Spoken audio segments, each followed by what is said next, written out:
Okay, just a reminder of where we started. Our tile was 20 years old. That was put in before we moved in. We didn't choose it. And then came the leak. So I started looking for inspiration on Instagram and Pinterest and such for shower tile, and I thought that was all that was going to happen, was the shower was going to be redone. But as we got into it, of course, the project grew. It all needed updating, and if you want to see more of those befores, look at part 1. And so we went up to the tile shop and we're trying different tiles together and seeing what we could afford, what was very budget friendly, but also getting the look. So demo was happening and I was moving things out as quickly as I could and snapping pictures. Okay, so now I'm going to walk you through and tell you some of the sources and some of the DIYs, how we did things. This was our door that was already here that Rob had made. We still have to put the lock on it. You can lock these barn doors, but since this is our primary bathroom that no one else uses, we just haven't gotten to it yet. But over here is a great little towel station and bath salts, and I think you may recognize a couple of my thrifted and flea market finds. This is that candelabra that I just recently bought. I'm going to order the candles they haven't gotten here yet that are battery operated, and that would be, if I put them on a timer, that would be a great night light for us in here, because it is a rather long bathroom to use the restroom in the middle of the night. And then this is our big bath salts jar, and I actually looked all over for a really nice sized one, and this one Rob found. It's very thick on the top. This I'm completely obsessed over. It could anything be more cottage and just adorable. These are actually food safe and they're sold as sort of like coffee cups, but we wanted to use it as a scoop. It's a 1 cup, and don't put it past me to get more of these to put in the kitchen, but it's great because you just take a couple of these into the bathtub and you're all set with a great Epsom salt bath. This top does seal on here, so that makes it nice that moisture can't get in. Thrifted bamboo tray. These towels are amazing. They're like bath sheets. And you can find reviews and everything also on my store. And then this, if you recognize that, was a little thrift find that I was maybe going to paint, but I absolutely love the dark finish right in here against the marble, which is not marble. This is porcelain tile. So this was all done on a major budget.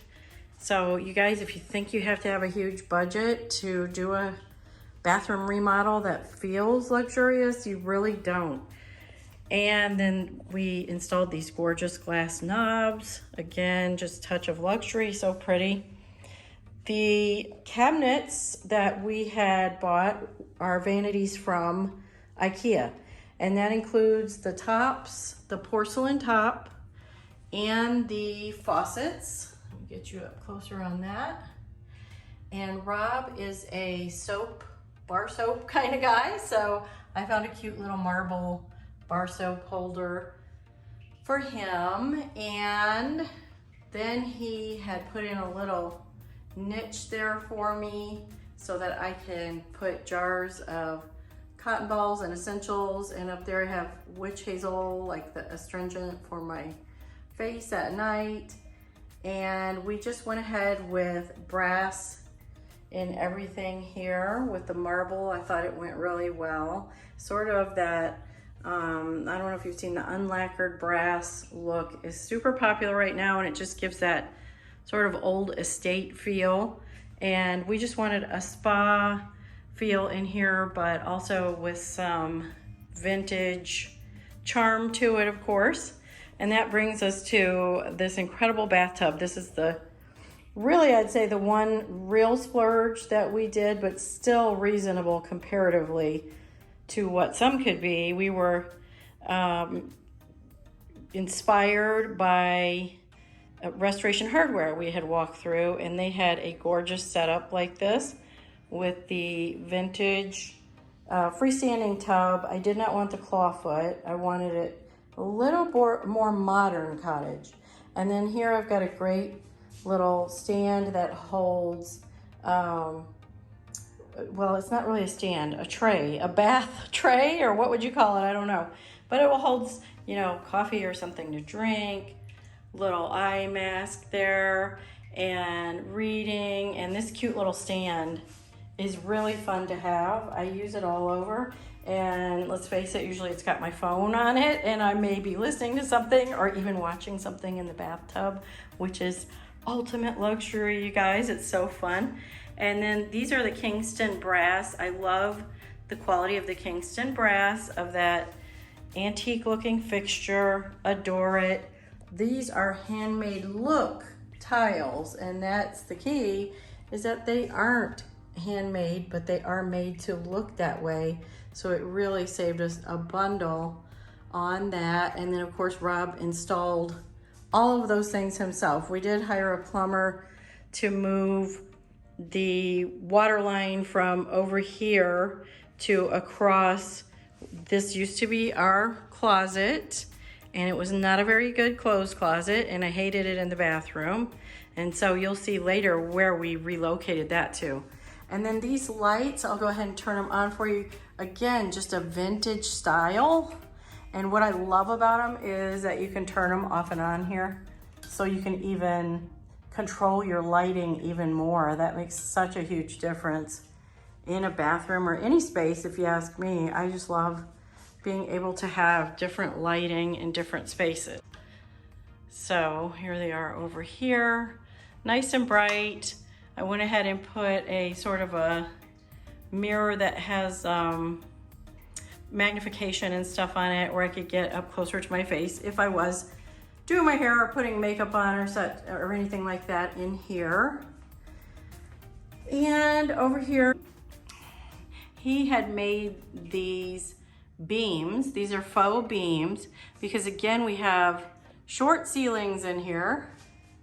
And we had to figure out how to make this look intentional. This was a closet, and we didn't want it to look so much like a closet. So, and we could not raise the ceiling because there's all kinds of heating and cooling ducts in there. And without getting into the expense of that, we had to work with what we had, which is like a 7-foot ceiling. So when I say cottage, that's what I mean. Weird, quirky spaces, low ceilings. Even though it was built in 1980, I'm not sure what the thinking was back then, but we have worked with it. And here is this beam as well. And I think they really just frame out the spaces. If you see the different before and afters that I'm showing you, it's kind of shocking difference. But then I just added in these curtains so that, and we still are getting some blinds on the windows for just that extra privacy, especially in the summer when people are in the backyard and stuff. They're kind of high windows, but you just never know. But you can see this can go in front, completely close off that whole shower and toilet area for privacy. So it kind of makes it nice if one of us is taking a bath and someone else wants to jump in a shower or use that bathroom, then they certainly can. But it just gives a little bit of privacy, and at night it's nice to close it if you're taking a bath. And then plus I can put the curtains that way and kind of frame the space as well. So a lot of fun options. I love that I can put some plants in here because I don't like to go in the woods, but I don't mind if it kind of feels like it in here. And then I just love that they get the steam and everything, and I'm sure I'll be adding more plants in here. Again, we're getting some blinds in this area.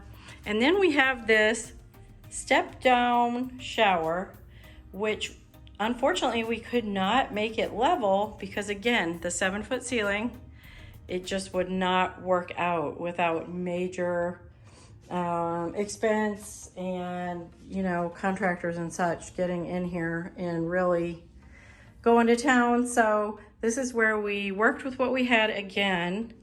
We put the pebble tile that is in our entryway, so then giving some continuity there, and then just up one accent wall.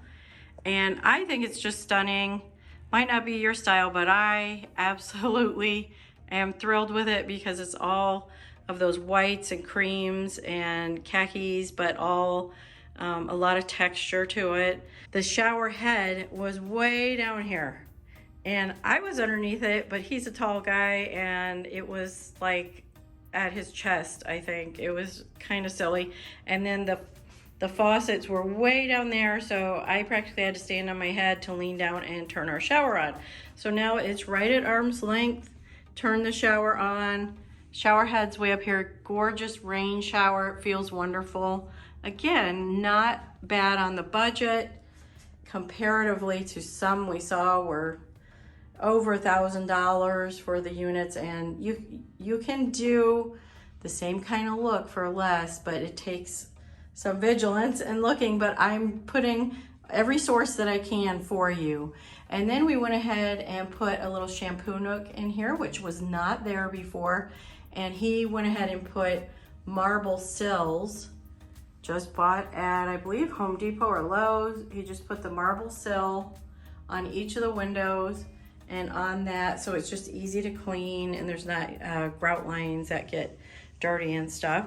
And then down in this shower, I want to show you the close detail. We still haven't put a grab bar on. That's one more thing we've got to do because it's kind of a long step for me, but for him, no big deal. But I don't like stepping down if things are wet. They could be slippery, so we always want to think about that. But you can see just how gorgeous this is.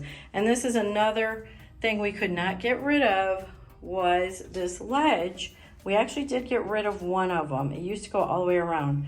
I wanted rid of all of them, but it's actually part of the foundation. We had several people look at it and it would have been a big deal to get rid of those. So again, working with what we have. We did this ledge, we did this kind of edge, which I absolutely love. To me, it gives more of that European kind of tile, kind of way to do tile.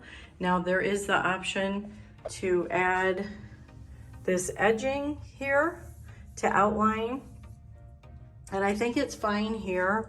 We kind of had this conversation. It's fine to outline this niche here, and it's fine to outline the edge here for clean lines, and of course where the floor meets the shower and everything. It's called a Schluter edging, but I thought if it went all the way around here, it would just break it up too much, and I wanted it to kind of look like one continuous wall. And so let me know in the comments what you would have done. Would you have put that edging on? But I just love the look of it just going to sort of waterfalling down and looking like just one continuous wall. And I absolutely love that. So, and then what else do I need to tell you about? Just got a little bit of gold accents. We put up a couple of robe hooks here to make them easy to grab. This is the robe that my daughter gave me for Christmas, and it's so pretty. They come in all different kinds of colors and prints and stuff, but I love this one with the cranes on it, and it's so nice to put that on when I'm putting on my makeup and stuff. So there you have it. I think I covered everything. Like I said, I'll try to link any sources for you, and you got some ideas about how I used a little bit of vintage in here. I have a little vase over here too that I was going to try to keep fresh flowers in it all summer. I'm gonna try to grow more flowers this year. And so that is it. I think we accomplished what we set out to do, a spa feeling bathroom, and it is probably my favorite space in the house now.